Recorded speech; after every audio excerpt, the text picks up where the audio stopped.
الحمد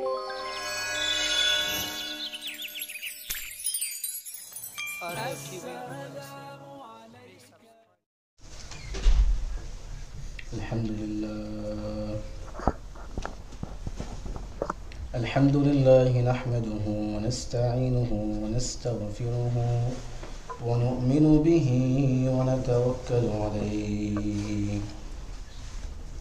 ونعوذ بالله من شرور أنفسنا ومن سيئات أعمالنا من يهده الله فلا مضل له ومن يضلله فلا هادي له ونشهد أن لا إله إلا الله وحده لا شريك له ونشهد أن سيدنا وسندنا وحبيبنا ومولانا محمدا عبده ورسوله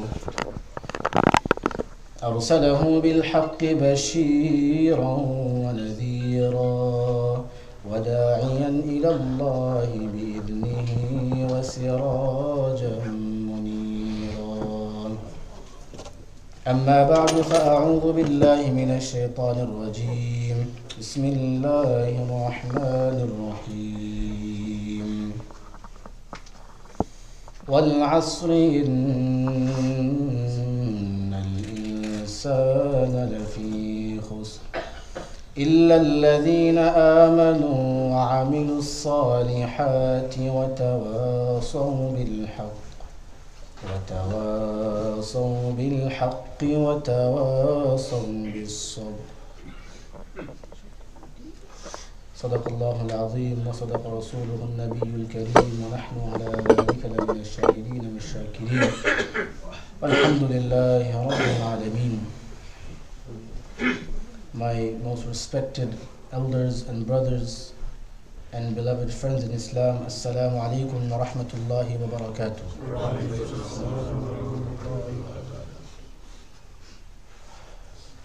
All praise is indeed due to Allah subhanahu wa ta'ala, who is the most kind, most loving, most compassionate towards you and I, and complete blessings and complete salutation upon Muhammadur Rasulullah sallallahu alayhi wasallam. That great Allah, that great being, Allah Azza wa Jal, once again allowed you and I to gather in the most blessed of all the places in the world, which is the houses of Allah. If you think for yourself that because I have energy, I have talent, I have time, I have power, I have everything, because of which my own effort I today came to the masjid, then indeed you are wrong. You are wrong. Because many like you and I, who have everything, maybe much more than us, but Allah Azza wa Jal did not allow them to be here, present today in the blessed of all the places. And how blessed are those people like you sitting here today, that many will be coming right before the bayan is finished. Yes, I think majority comes at that time. Any masjid you go to, the biggest crowd and most of the people, they come when the bayan is over and the khutbah is about to start or maybe is done, before the salat. But how thankful we should be that Allah Azza wa Jal, out of His infinite mercy and kindness, He has allowed us to come early for Jummah. Great virtues for coming early for the Jummah Salat. If you study a hadith of Rasulullah sallallahu alaihi wasallam, you will get to know. If you really understood the value and the reward and the blessings for coming early for Jummah, you would maybe be here a couple of hours before. And how more blessed are those that I know, some of my beloved and very touching, very, very loving to me, Right when I came, I see him cleaning the outside, the snow, for the musallis to come and to make it easy for them. Not only they came for Jummah, but they came, they have they are very busy people. Don't think that they're useless people. They have more work than us. We're more free. But they have taken out time that today is Jummah. Let me do anything possible. If I can put anything forward, so that I can make it easy for the musallis to come. Every musalli that steps in this masjid for Jummah, he will get the reward. No, subhanallah? Easy amal, small amal, but look at the reward. Imagine with how much ikhlas he have done it. He didn't have to do it, but he came and he took out that time and he did it. And there are many that I know here. You come to the masjid early and you do any khidmat, any service for the house of Allah possible. Believe me, you will only know the reward when you leave this world. Till then, you will never know. Because if you know, if all of us, we see the reward, what he's getting, or those people that is getting, who's serving the masjid, then you will see that all the Muslims who come today, who come on Friday to this masjid, they will be here way before time to get that reward. But because we don't know the value of the reward, we give more importance outside than the inside. May Allah subhanahu wa ta'ala, first of all, gives us that understanding to understand what is the value of that reward, of that amal. When you know the value of these small amals that may be small in our sight, but great in the eyes of Allah, you'll only value when you see on Yawm al-Qiyamah. A person could be decided to go to Jahannam. Can you imagine? If he is short of even one amal, when they weigh his amal, if he has one less that could be finished, he can go to Jahannam. So with that concern, always when you do a amal, you will feel it inside your heart, that this could be that one amal that could take me to Jannah. When you have that thinking, when you have that mindset, believe me, just like how you give time to your family and for your earning, you will give time for the sake of Allah and for the service of Deen. The same way. But we are lacking and we are behind. Why? Because we don't know the value of these amals and good actions and good deeds. We don't know. We think we know, but we are really relaxed. What we see, that is what we believe. What we see, but our whole deen is الَّذِينَ يُؤْمِنُونَ بِالْغَيْبِ. You cannot see the reward now, because if you see it, you will only do that. You will leave all that. Then the whole test is over. The whole test is over. If today you did, one work or one job, and you see that the boss gave you $200 for that, then tomorrow you will have that desire that I have to do a better job. A better job. Why? Because you saw the result. You saw the result. But in the case of amal, good deeds for akhirat, if you see the reward, the whole exam is over. So we need to do what we don't see, but you will only see when your eyes closed and your real eyes open. With that mindset, do amal, you will enjoy every amal, wallahi, I guarantee you. With that mindset, if you do every amal, you will enjoy the amal. You will enjoy it. And you will tell others to do it as well. Now, the surah that I have recited in front of you, very small surah, deep in meaning, very deep. There is no time to go into details, but inshallah, whatever we can benefit in these few minutes. Allah subhanahu wa ta'ala, you will see in many places, Allah takes qasam. Allah takes qasam. He swears. Normally when we swear, we want to show the importance, or we want to show that what I'm saying, it is true. Believe me. I'm not lying, I'm not joking.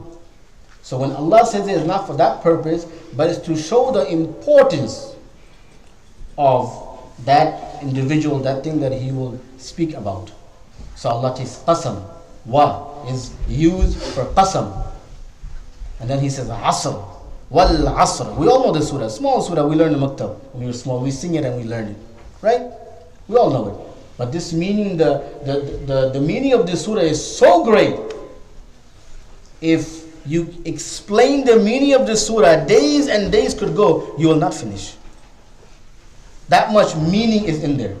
Wal asr, Allah takes qasam on time to show the importance of time, to show the value and importance of time. Wal asr, how important is the asr and time?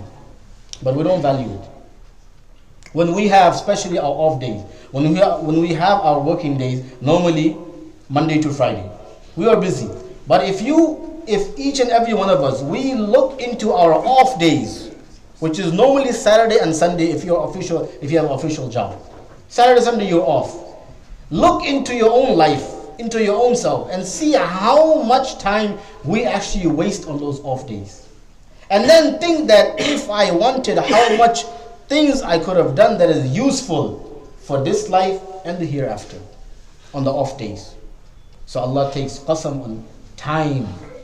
Value your time, the time that you are given right now. This is your time. If you wanted, you could have come like those people who come the last second, just to get the reward, or just to fulfill the Jummah Salat. But you came to the house of Allah. You are waiting, your main maqsad and purpose is you are waiting for the Salat. But meanwhile, you are listening to the talk of Allah and His Rasul. This bayan that we have now, if I didn't give this bayan and I just made my khutbah and the salat is full. It's done. Nothing is incomplete. So this bayan that I'm giving, don't think that this is part of the Jummah. If you don't have the bayan, your Jummah is still counted. But what about the reward? You came early to the house of Allah. And for every second, that time that you're given right now, every second, Allah Azza wa Jal is rewarding you. Without you seeing, you don't see it, but Allah is rewarding you. The angels are writing very happily. That right side, he is busy right now.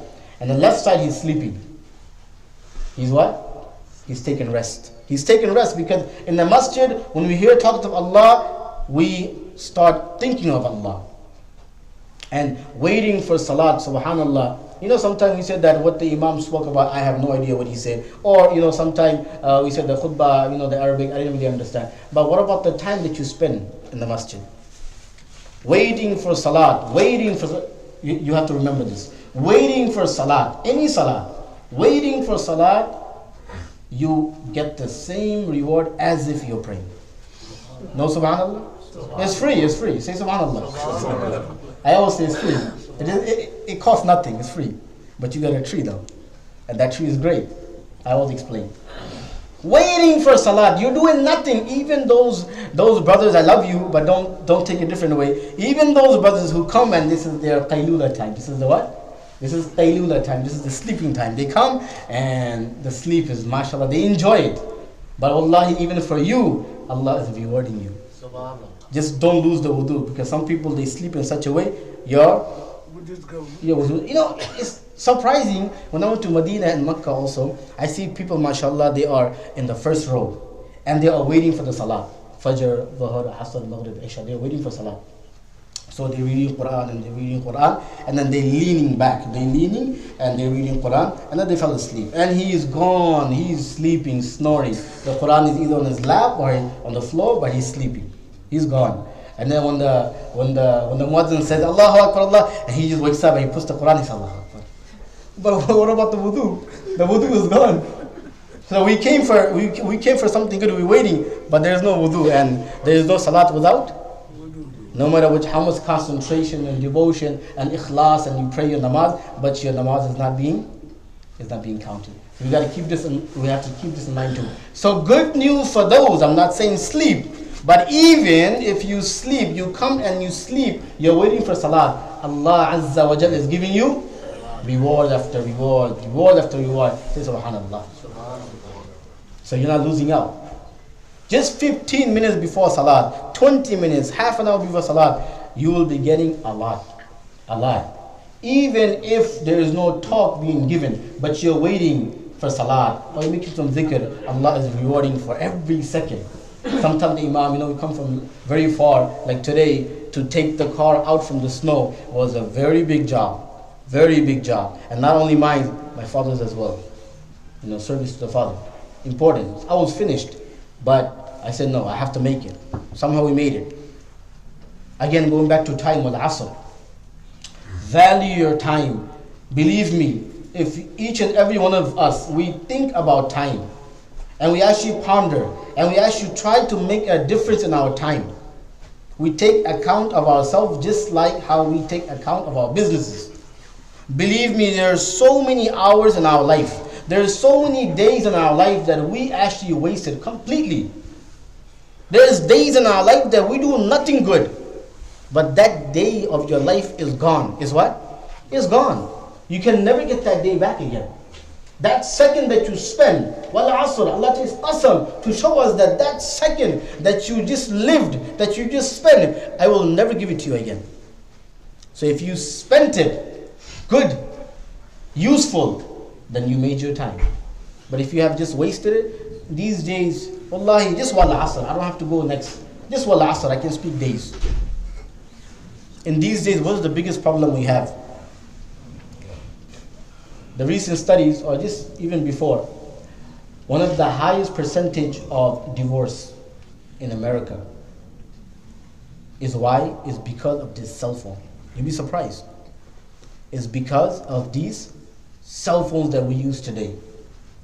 Now, there are many out there who's using this cell phone in the best of ways. They're doing so many things that they could not done. But there are many whose lives are being destroyed because of this one device. Because why? We don't use it the right way. We waste days and days and days and hours behind this phone doing absolutely nothing. Sometimes I see people, especially youngsters, they are coming in the masjid. Till the imam starts his namaz, his fingers are exercising. Till the imam says Allahu Akbar, he's busy. When the imam says Allahu Akbar, he puts the phone away. And then after the second salam, Assalamu alaikum wa rahmatullah, the first thing he does, not Subhanallah or not Allahu Akbar, astaghfirullah, astaghfirullah, not that. His tasbih is the first thing is this. He's so busy. Not even 1 second is being wasted. He has to go back to it because it's so important. And if you look into what he's talking about, completely useless. One family that I know that lives in Brooklyn, very near me, and she was the student of my father when she was small. And most likely, I believe she did the nikah. My father was the one who did the nikah for them. But the husband gave divorce to the wife, I think about 5 years ago. And you'd be surprised. The divorce took place based on just one reason.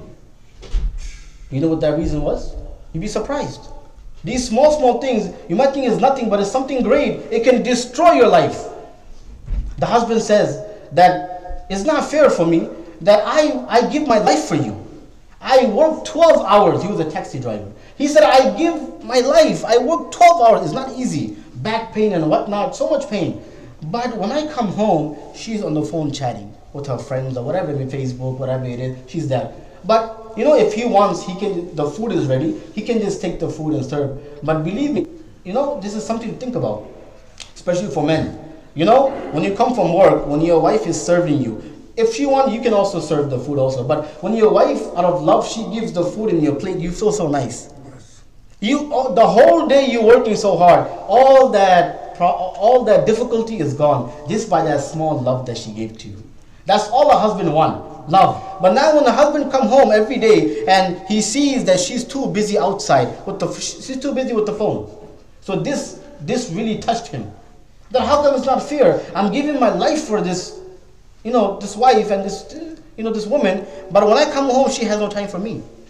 So he gives talaq. He gave divorce. Just on one reason. What was that? That was the cell phone. That was the cell phone. Small. You might think it's something small, but that was the main reason, base reason why he gave divorce to his wife. You see? So if we have this problem also, believe me, this cell phone could cause so much problems in our life. You think something small, what was the reason? But till now, she's not married yet. Can you imagine? 2 families complete, and they have children as well. They have kids as well. So the life of the kids are destroyed because no parents. No parents. And those individuals is also finished. Just based on one device. So Allah takes qasam on wal asr. I told you, if I explain on wal asr, I can go on and on. when we don't utilize our time the way Allah has told us, the way Rasulullah sallallahu alaihi wasallam has told us, then so many things in our life could happen that we never expected. But suddenly when it happens, then we said it happened. We said it happened. So, you think that the smallest thing happened, but why? You see, when we don't know how to control, how to limit ourselves, how to utilize our time properly, then believe me, you'll be away from your destination. And like I always say, your time is limited. My time is limited. All of our time is limited. Whatever time we came with, that is your time. Use it, inshallah, we will end up in Jannatul Firdaus. Abuse it, then you have to go to Jahannam is waiting for us. So take this, inshallah, we will speak more, but value your time. Value your time. Inshallah, you will enjoy. You'll be successful in this life and in the hereafter. May Allah subhanahu wa ta'ala give us tawfiq. Ameen.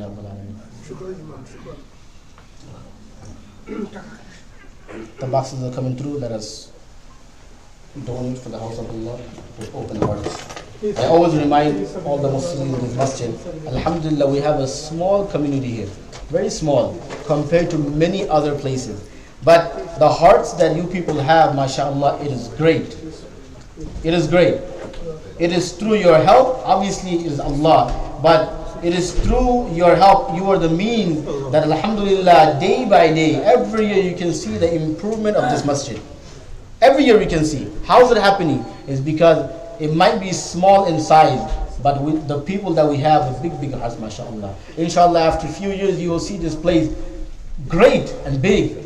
That is our effort. You will feel nice about it. We will leave this world, but our future, our children, they will be here. And every sajda that is made in this masjid, you will be in your qabr. You will be in your qabr. But wallahi, the reward will be coming to you. The reward will be coming to you. Why? Because those few dollars that when you gave for this masjid, you left. You left. You maybe forgot also that I donated. It makes no difference in your life. Those small amount we give, it made no difference. But you in your qabr, for every sajda that is made, you are getting a reward. That is sadaqah jariyah. We should try to involve ourselves more and more in these type of amal where we will leave, but the reward will be coming till the day of judgment.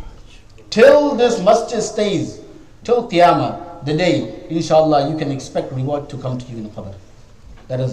That's why when we see the boxes coming, we should, inshallah, we should try to join and give as much as possible. Give as much as possible, inshallah.